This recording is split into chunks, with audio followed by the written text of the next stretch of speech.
জীবনে লাভের ডেফিনিশন তো অনেক খুঁজলেন, এবার বলেন আমাকে ফুচকার ডেফিনিশন কি? আমার কাছে তো ফুচকার ডেফিনিশন মানে এক বালতি ভালোবাসা। আর বেস্ট ফুচকার টানে যে আমি কত দূর দূর গিয়েছি আর আমার মন যে কত দূর দূর গিয়েছে সেটা একমাত্র আমিই জানি। তো আসসালামু আলাইকুম, আমি তৈয়বা বলছি খানাপিনা উইথ তৈয়বা থেকে, and welcome to my another new blog.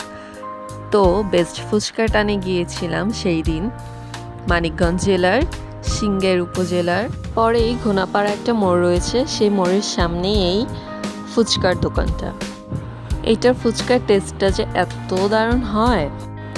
এই দোকানটাতে শুধু চটপটি আর ফুচকাই বিক্রি করা হয়, তো স্বাদের তুলনায় চটপটির থেকে ফুচকাটাই এগিয়ে রয়েছে। আর তারা প্রতি প্লেটে 11টা করে ফুচকা দেয়, আর পার প্লেটের দাম হচ্ছে 40 টাকা করে। সেটা চটপটিও 40 টাকা আর ফুচকাও 40 টাকা। তো তাদের জায়গাটা বেশি বড় না, খুব ছোটোখাটো কয়েকটা টেবিল চেয়ার নিয়ে এই দোকানটা। তো এই হচ্ছে তাদের চটপটিটা। তো এটাতে পেঁয়াজ কুচি, কাঁচামরিচ কুচি আর কিছুটা ডিম দিয়ে আর কয়েকটা মশলা দিয়ে বানানো হয়। এটার টেস্টটা অসাধারণ। আর তারপর খেয়েছিলাম ফুচকাতে 2 ধরনের টক ছিল, একটা হচ্ছে মিষ্টি টক আর একটা হচ্ছে তেঁতুলের টক। তো মিষ্টি টকটা দিয়ে প্রথমে খেয়েছিলাম, তারপর দিয়েছিল হলো তেঁতুলের টক।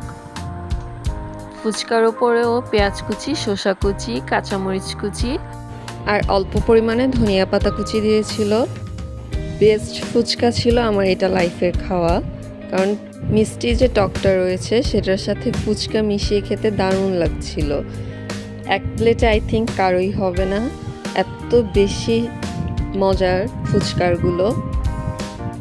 আর ফুচকার টককে আসলে এভাবে অল্প অল্প করে নিলে হয় বলেন? ঢেলে পুরোটা ভরে তারপর খেলে এটার স্বাদ আরও দ্বিগুণ বেড়ে যায়, কারণ টকটা মুখে গিয়ে একদম ব্লাস্ট করে। আর মিষ্টি টক দিয়ে খাওয়ার পর তারপর এটা ছিল তেঁতুলের টকটা। টক দুইটা বানানোর প্রসেসিং সেম, জাস্ট স্বাদে ভিন্ন, মানে একটা মিষ্টি আর একটা তেঁতুলের জন্য টক লাগছে, আর লাস্টে ছিল কোক।